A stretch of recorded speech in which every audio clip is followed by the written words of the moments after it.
los gallegos siempre por naturaleza, hemos tenido que salir fuera de nuestras fronteras. Allí donde vayáis siempre hay un gallego y es normal que estemos en la vanguardia y seamos actor protagonista de la exploración del espacio.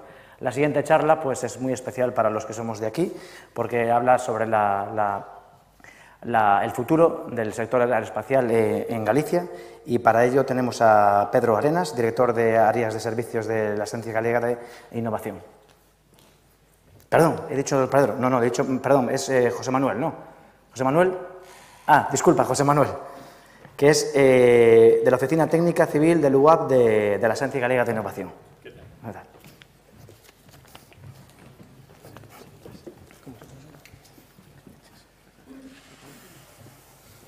Bueno, ¿qué hay? Buenas tardes.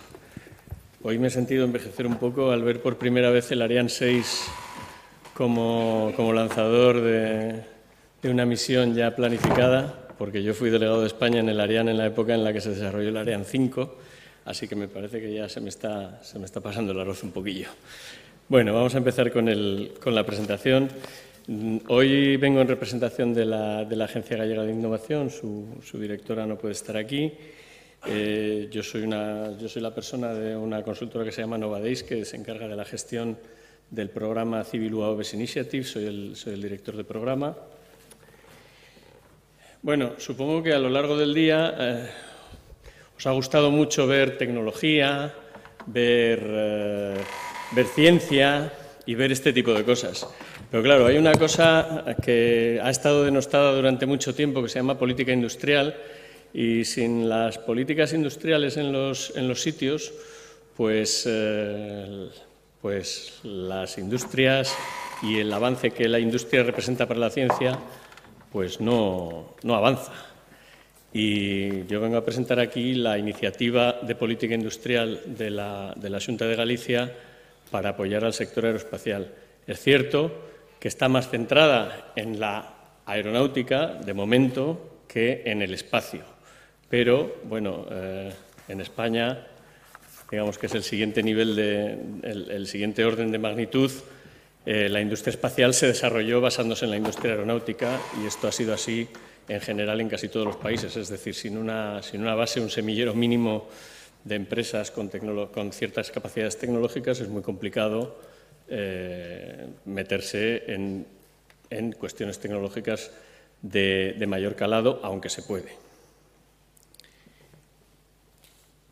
Bueno, la Civil UAOBES Initiative se llama Initiative y tiene este nombre porque está diseñada con la estructura de lo que se suelen llamar iniciativas estratégicas en la politología anglosajona, es decir, son iniciativas que están lideradas al máximo nivel, en este caso por la propia Xunta de Galicia, y que pretenden aunar toda una serie de recursos para responder a un conjunto amplio de necesidades de la administración pública y unificar toda una serie de fondos para digamos, promover un sector. Salvando las distancias, lógicamente, a lo que todo el mundo le sonará, porque lo ha visto alguna vez en la tele, pues es aquello de ir a la Luna, que dijo Kennedy un día, o el Brain Frontier de Estados Unidos o la Unión Europea en estos momentos, o cosas de este estilo. Con esa estructura de pensamiento es como se diseñó la Civil UAOBES Initiative. Se utiliza un instrumento moderno de política científica y tecnológica, especialmente de innovación, que es la compra pública de innovación, ¿vale? Y, bueno, se ha dividido en dos fases, pues porque, primero, porque estructuralmente son distintas y, segundo, pues porque los medios de financiación también son diferentes. Una fase es la que se llamó el programa A, que se trataba de desarrollar en la que se trataba y se trata de realizar un programa de I+D utilizando en principio a uno, que acabaron siendo dos socios estratégicos de la Xunta para hacer de empresas tractoras del sector en Galicia. Como sabéis, esos contratos los acabaron ganando Indra y Babcock, aunque en principio estaba previsto que fuera uno solo. Y una segunda fase, que no es un programa de I+D, sino lo que se llama compra pública de tecnología innovadora, en la que son licitaciones que se acaban de adjudicar la mayoría recientemente y algunas todavía están en fase de asignación.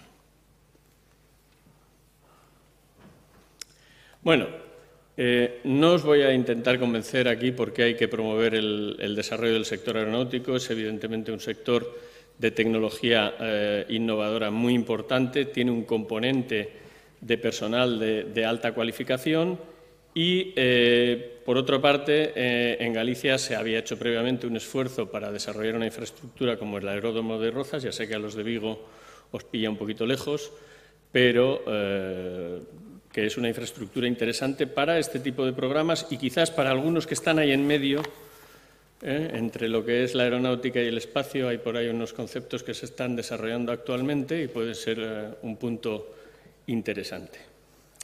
Y como en cualquier política pública, pues hay ciertos componentes muy importantes. Y una cosa que es importante en este caso es el dinero. Y el dinero que aporta la administración pública, pues es un componente relevante. En estos momentos, contándolo por lo bajo, la Civil UAVs Initiative representa un montante de unos 150 millones de euros a gastar en 5 años. Bueno, a gastar no, ya están prácticamente adjudicados todos y gastados, ¿vale? Por una parte están los 10 millones de inversión en el Centro de Investigaciones Aerotransportadas de Rozas, mediante un convenio con el INTA para desarrollar aquella infraestructura. Por otro lado, lo que os decía antes, los 2 contratos con Babcock e Indra de 20 millones de euros cada uno, cuya aportación fue enterita de los presupuestos de la Xunta de Galicia.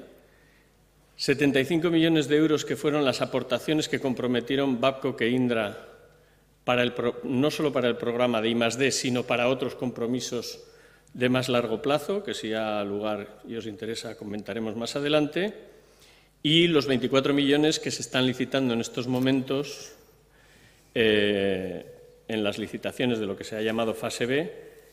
Y cuando digo es tirando por lo bajo, pues porque, por ejemplo, en fase B, el contrato que se acaba de asignar de aire, pues quien lo ha ganado también ha comprometido algunas aportaciones propias, y por ahí existen toda una serie de aportaciones de diferentes tipos que no están contabilizadas, pues porque tampoco hace falta echar las cifras arriba sin justificación. Bueno, el programa de I+D, como sabéis, simplemente deciros que lo ganaron 2 empresas. Indra, yo creo que no es muy necesario explicar que es una de las principales empresas tecnológicas españolas. Es una empresa que fue resultante de la fusión hace muchísimos años de Inisel y Ceselsa, que fueron de los grandes objetivos de la política industrial española en el sector espacial de los años 80 y 90 y que se llevaron, por ejemplo, muchísimos retornos indirectos del programa EFA con los Estados Unidos, del programa Hispasat con Matra, etcétera, etcétera, y que permitieron construir una serie de capacidades tecnológicas que dieron lugar luego a la empresa Indra. Babcock es mucho menos conocida. Aquí en España la conocemos porque su empresa representante, que antes se llamaba INAER, pues se dedica a todos los servicios de extinción de incendios, salvamento, etcétera, etcétera. Pero solo como referencia os diré que Babcock UK es la empresa que le hace el mantenimiento de toda la fuerza estratégica nuclear a la Royal Navy.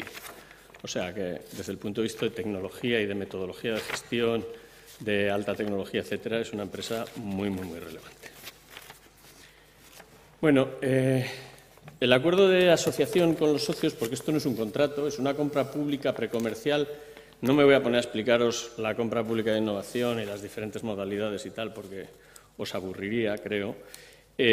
No solo es en los propios programas de I+D, también incluye toda una serie de componentes que en su día se negociaron un poquito, digamos, con dureza en la fase de negociación del contrato con las empresas adjudicatarias.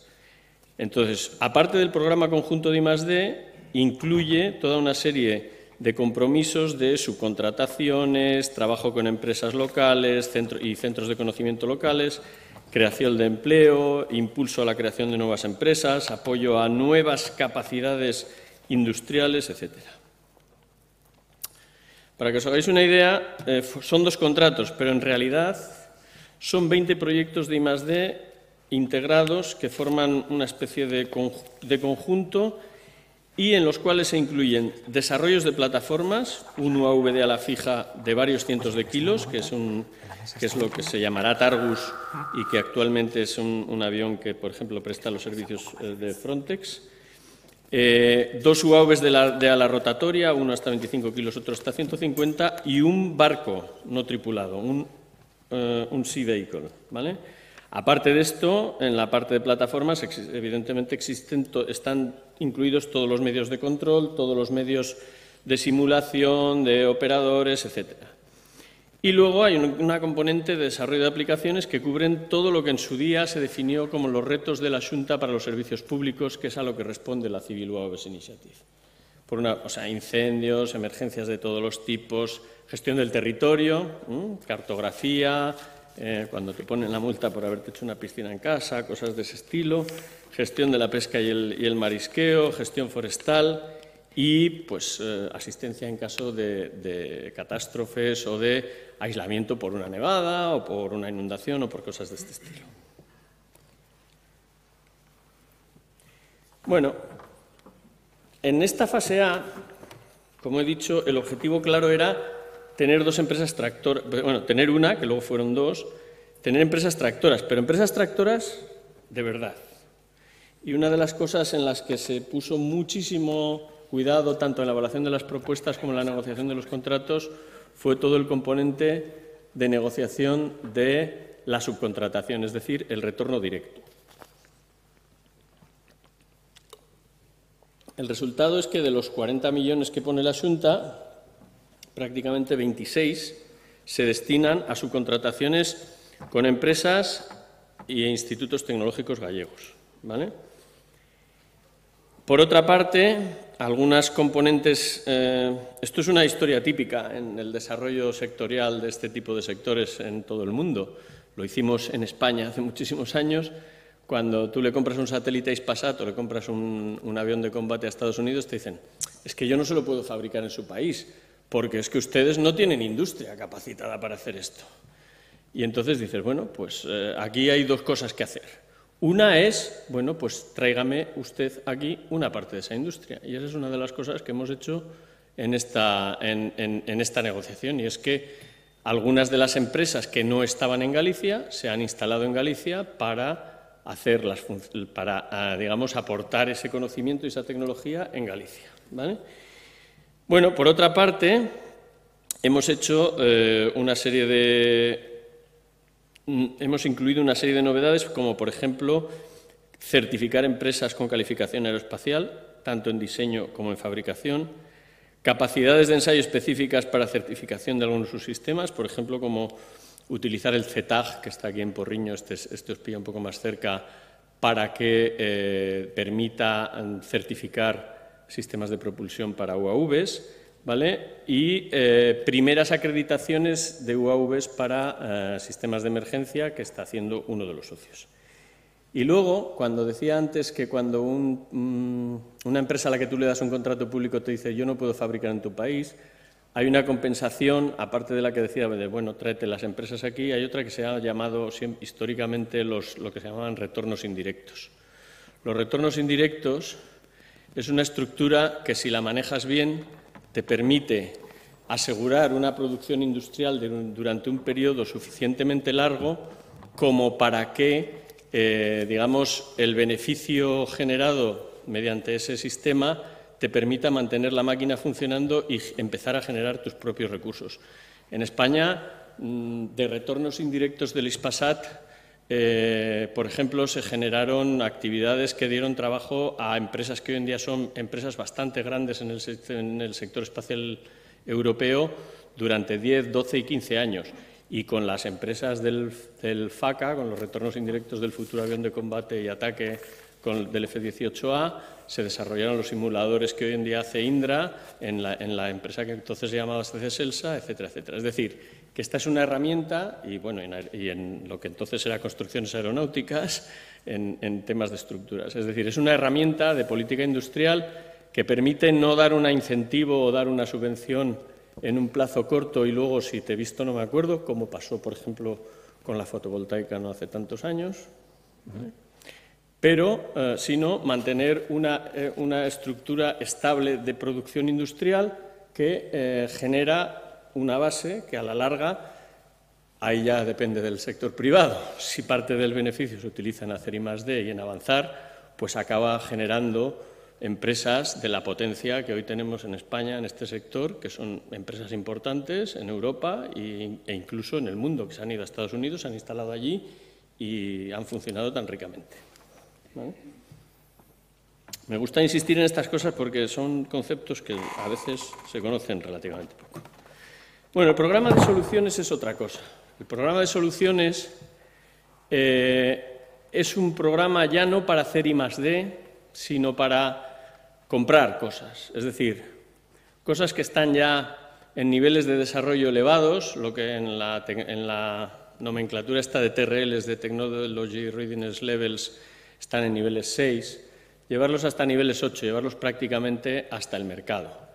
Se trata de utilizar las necesidades públicas como incentivo para que las empresas cojan un producto que tienen casi hecho y no se queden en la I+D, no se queden ahí y vayan a llevarlo al mercado. Aquí la financiación, como he comentado al principio, es un 80% del Gobierno de la Administración General del Estado y un 20% de la Xunta. En esos 24 millones están la parte de costes internos en general de gestión, que está en el entorno del 20% aproximadamente, y luego están una serie de licitaciones. Pues por una cosa de aquellas de por tierra, mar y aire, en su día se nos ocurrió llamarlas tierra, mar y aire. Entonces, en tierra hay 4 licitaciones, en mar hay 2, en aire hay 1. Y, ojo, en aire no vuelve a no ser una compra pública de tecnología innovadora, sino un programa de I+D, una compra pública precomercial, porque el tipo de necesidades tecnológicas que se han expresado en ese pliego no tiene el nivel de madurez, por motivos tan sencillos como la tecnología, pero como también la regulación. Es decir, nadie te puede poner una regulación si no hay la tecnología necesaria para que se pueda regular, y nadie te puede desarrollar una tecnología sin una base regulatoria mínima. Entonces, estamos todavía en esa fase. Por eso la licitación de aire se diseñó como un programa de compra pública precomercial. Y queda una licitación que es desconocida, que está por ahí, que creemos que sacaremos pronto, que tiene que ver con temas sanitarios, con asistencia en zonas remotas, con asistencia en el Camino de Santiago y cosas de este estilo, ¿vale? A situaciones un poco de emergencia puntual, no grandes emergencias, sino atención a situaciones de emergencia personal, digamos, ¿vale? Bueno, no quiero enrollarme mucho. Las tierras, estas están todas publicadas, bueno, estas de hecho están todas adjudicadas. Hay una parte, la tierra, las 1, 2 y 3 tienen que ver con cartografía, con gestión del territorio. La 4 tiene que ver con gestión forestal, que en Galicia es una cosa muy importante porque sois la comunidad autonómica con mayor porcentaje de superficie forestal de España, pero vamos, es que la siguiente no llega ni a la mitad en porcentaje, ¿vale? El mar, que evidentemente también es un componente muy importante de vuestra actividad social y económica, por una parte temas de seguridad de la flota pesquera y gestión de la flota pesquera, y por otra parte pues todo lo que es vigilancia de aguas, etcétera, ¿vale? En este momento se han adjudicado ya las 3 primeras tierras, Mar 1 y Mar 2 y aire, y estamos en fase de presentación de las propuestas finales de tierra 4 y a punto de publicarse, creemos, el pliego de sanidad. En todas hemos utilizado procesos de negociación de diálogo competitivo, y para que os hagáis una idea, han participado más de 100 empresas en las diferentes licitaciones, un 50% de ellas son gallegas, y hay una abrumadora presencia de pymes. Es cierto que en cada consorcio suele haber una empresa algo más que mediana y luego unas cuantas pequeñas alrededor, con lo cual es lógico que haya un porcentaje elevado de pymes, pero bueno, es importante, y también el diseño, digamos, financiero de esta licitación se ha hecho para que las pymes no se vean penalizadas frente a las grandes empresas por su capacidad financiera. Simplemente, como esto es la última novedad, ¿vale?, pues AIRE, que se hizo público hace 2 semanas aproximadamente, pues que es un programa de gestión y seguridad de tráfico para espacios aéreos compartidos. Como comprenderéis, a día de hoy, con la reglamentación existente, hacer compartir el espacio aéreo a aeronaves no tripuladas con aeronaves tripuladas es un tema muy espinoso y las autoridades regulatorias no van a ir abriendo la mano hasta que la tecnología les demuestre que puede garantizar la seguridad de la navegación aérea. El resultado, yo creo que el más relevante de esta licitación, pues es que Galicia pues, ha conseguido un tercer socio estratégico para el sector aeroespacial, que tiene un nombre que no hace falta ponerle apellidos, con el quick name se conoce enseguida, es Boeing, ¿vale? Simplemente algunos datos. Boeing va a duplicar el dinero que ha puesto la Xunta mediante aportaciones propias, tanto de fondos propios y de activos propios como de programas de I+D nacionales. Un 40% de la aportación de la Xunta se destina a subcontratación en Galicia y, en este caso, se ha vigilado particularmente. Todas las subcontrataciones tienen unas componentes tecnológicas y de propiedad industrial importantes. Además, hay otra parte de subcontratación que no es en Galicia, que son 2 socios muy relevantes para la navegación aérea, en AIRE e INTA. Y, bueno, el resultado es una primera implantación de la propia Boeing en Galicia y con un compromiso de ayudar a la generación de talento y a la generación de negocio en el sector importante. Bueno, y para terminar, pues la Civil UAVs Initiative no es un programa o 2 programas o 3 contratos o 7 contratos, es bastante más que eso. La voluntad de la Administración es seguir impulsándola. Hace poco se creó la incubadora de empresas y aceleradora de empresas del sectorial para toda Galicia, que creemos que es un hito muy importante dentro de la CUI. Próximamente se va a convocar el primer foro técnico de la Civil UAVs Initiative, probablemente a principios de enero. Y, bueno, pues hay otro tipo de actividades como la internacionalización, que es la colocación, digamos, de la Civil UAVs Initiative, que dentro del sector de los UAVs es una de las iniciativas más compactas y más relevantes que se pueden identificar en el panorama internacional, y creemos que hace falta, digamos, ponerlo en valor en foros europeos, mundiales, iberoamericanos, etcétera. Por otra parte, están todos los temas de atracción de talento en particular. Es una de las cosas en las que hay nuevos compromisos para ayudar no solo a generar actividades de aquí, sino a que gente de fuera, empresas de fuera, personas de fuera, utilicen la infraestructura y el conocimiento que se está generando para desarrollar sus propias actividades. Y, naturalmente, todo esto acompañado de una cuestión de formación, porque creemos que probablemente el sistema formativo en general de Galicia está llegando a sus límites de producción de egresados respecto a lo que empieza a ser la demanda, no solo generada por la CUI, naturalmente, o sea, tampoco nos vamos a poner así, pero en general empieza a haber dificultades para encontrar personal en muchas actividades. Y, por mi parte, muchas gracias. Esto es todo y estoy a su disposición por si quieren hacerme alguna pregunta. Espero que no se hayan dormido mucho.